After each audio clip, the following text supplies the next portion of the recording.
किसान भाइयों, आज हम धान के फसल में सीड ब्लाइट को नियंत्रण करने के लिए 3 ऐसे बेस्ट फंगिसाइड बताने वाले हैं। यदि आपके धान के फसल में सीड ब्लाइट का अटैक हो चुका हो, आपके प्लांट पर सीड ब्लाइट का सिम्टम्स देखने को मिल चुका हो, तो इस समय इन तीनों में से किसी भी एक फंगिसाइड को आप स्प्रे कर लेते हैं तो एक ही स्प्रे में यह आपके धान के फसल में सीड ब्लाइट को बहुत ही अच्छी तरीके से नियंत्रण करेगा और लगभग फिर से 20 से 25 दिनों तक आपके फसल पर सीड ब्लाइट को बिल्कुल भी आने नहीं देगा। तो किसान भाइयों, यह कौन से कंपनी का कौन सा ब्रांड है, इसकी केमिकल एंड कंपोजिशन क्या है, प्रति एकड़ इसकी डोज क्या है और इसे हमें बेस्ट रिजल्ट लेने के लिए किस तरीके से स्प्रे करना चाहिए, पूरा जानकारी के लिए वीडियो को अंत तक जरूर देखें। जानकारी पसंद आए तो वीडियो को ज़्यादा से ज़्यादा लाइक करके शेयर कीजिए, जिससे कि दूसरे किसान भाइयों को भी लाभ मिल सके। चैनल पर नए आए हैं, वीडियो को पहली बार देख रहे हैं तो अभी सब्सक्राइब करके बेल वाले घंटे को जरूर दबा दीजिए, क्योंकि हम खेती से संबंधित सभी दवाइयों की A to Z जानकारी लाते रहते हैं। तो किसान भाइयों, चलिए शुरू करते हैं। किसान भाइयों, सबसे पहले हम जानेंगे कि जब हमारे धान के फसल पर सीड ब्लाइट का अटैक होता है तो इसका मुख्य कारण क्या है, क्या ऐसा वजह हो जाता है जिसकी वजह से हमारे धान के फसल पर सीड ब्लाइट का अटैक देखने को मिलता है।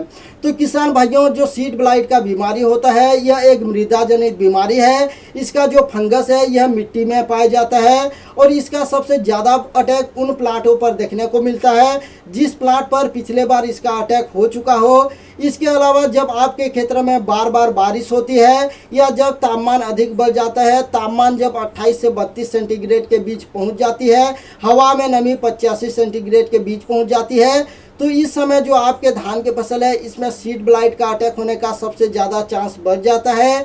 इसके अलावा भी सबसे बड़ा मुख्य कारण यह हो जाता है, जो अभी सभी किसान भाई बड़ा गलती कर रहे हैं कि जो धान की फसल है इसमें प्रति एकड़ अधिक मात्रा में यूरिया का छिड़काव कर रहे हैं। साथ ही साथ जब फसल 40 से 45 दिन के बीच हो जाती है तो इस समय भी यदि आप गलती से यूरिया को छिड़काव कर देते हैं तो इससे भी जो सीड ब्लाइट का अटैक होने का चांस बढ़ जाता है।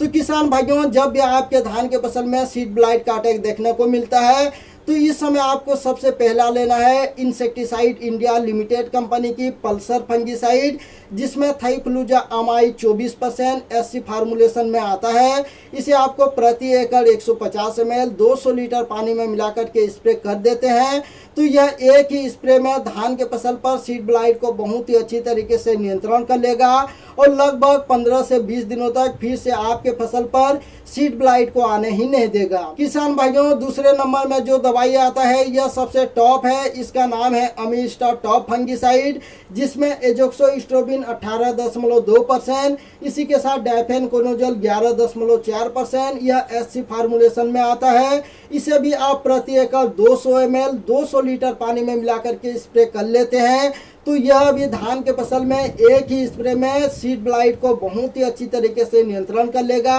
सीड ब्लाइट के साथ साथ और जो भी फंगस आ चुके हैं उनको बहुत ही अच्छी तरीके से नियंत्रण करता है। किसान भाइयों, जो अमीस्टार टॉप फंगिसाइड है इसमें 2 केमिकल का कॉम्बिनेशन है। यह फंगस को दोहरी तरीके से नियंत्रण करता है। इसमें जो एजोक्सोस्ट्रोबिन है यह स्ट्रोबेलिरियन ग्रुप का एक ब्रॉड स्पेक्ट्रम फंगिसाइड है जो कि सिस्टमिक तरीके से काम करता है। यह प्रिवेंटिव काम करता है, यानी कि फंगस आने से पहले स्प्रे करते हैं तो फंगस को आने ही नहीं देगा। क्यूरेटिव तरीके से भी काम करता है, यानी कि फंगस आ चुका है तो उसे बहुत ही अच्छी तरीके से नियंत्रण करेगा, इलाज करेगा। और यह इरेडिकेटिव तरीके से भी काम करता है, यानी कि यह फंगस को जड़ से भी खत्म कर लेता है। जो एजोक्सोस्ट्रोबिन है यह फंगस की सांस लेने की क्षमता को बंद कर देता है और फंगस जल्द से जल्द मर जाती है। इसके अलावा इसमें डाइफेनकोनोजोल का भी कॉम्बिनेशन है जो कि ट्राइजोल ग्रुप का एक ब्रॉड स्पेक्ट्रम फंगिसाइड है। यह भी सिस्टमिक तरीके से काम करता है। डाइफेनकोनोजोल फंगस की सेल वॉल बनने की प्रक्रिया को बंद कर देता है, जिसके बाद जो फंगस है यह आगे ही नहीं बढ़ पाता है। इसी के साथ यह फंगस के नए स्पोर जर्मिनेशन यानी कि नए बीजाणु अंकुरण होने से रोकता है, जिसके कारण फंगस की लाइफ साइकिल पर ही ब्रेक डाउन लग जाता है, जिससे कि जो सीड ब्लाइट बीमारी है यह आगे ही नहीं बढ़ पाता है, उसे बहुत ही अच्छी तरीके से नियंत्रण करता है। तो किसान भाइयों, जो अमीस्टार टॉप फंगिसाइड है यह सबसे बेस्ट है। इसे आप प्रति एकड़ 200 ml ml 200 लीटर पानी में मिलाकर के स्प्रे कर सकते हैं। किसान भाइयों, तीसरे नंबर में आता है अदामा कंपनी की कस्टोडिया फंगिसाइड, जिसमें एजोक्सोस्ट्रोबिन 11.3%, इसी के साथ टेबुकोनोजल 18.3%, जो कि एससी फार्मूलेशन में आता है। किसान भाइयों, यह भी 2 केमिकल का कॉम्बिनेशन वाला फंगिसाइड है। यह सिस्टमिक तरीके से काम करता है।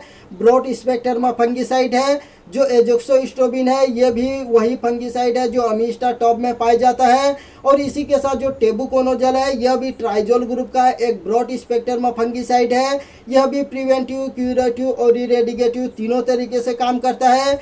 टेबुकोनोजल भी फंगस की सेल वॉल बनने की प्रक्रिया को बंद करता है। यह फंगस के नए बीजाणु अंकुरण होने से रोकता है और फंगस की लाइफ साइकिल पर ब्रेक डाउन लगाकर उसे बहुत ही अच्छी तरीके से नियंत्रण करता है। टेबुकोनोजल से जो दाना है, यह भी चमकदार आता है। यह जो फसलों को हरा भरा बनाए रखता है। तो किसान भाइयों, यह था धान के फसल में सीड ब्लाइट को नियंत्रण करने के लिए 3 बेस्ट फंगिसाइड। तीनों में से किसी भी एक फंगिसाइड को आप स्प्रे करके धान के फसल में जो सीड ब्लाइट का अटैक है, इसको बहुत ही अच्छी तरीके से नियंत्रण कर पाएंगे। जानकारी अच्छी लगी तो वीडियो को ज़्यादा से ज़्यादा लाइक करके शेयर कीजिए। साथ ही साथ चैनल पर नए हैं तो सब्सक्राइब जरूर कर लीजिए, क्योंकि हम खेती से संबंधित सभी दवाइयों की A to Z जानकारी लाते रहते हैं। फिर मिलते हैं नई जानकारी के साथ अगले वीडियो में। तब तक के लिए जय जवान जय किसान।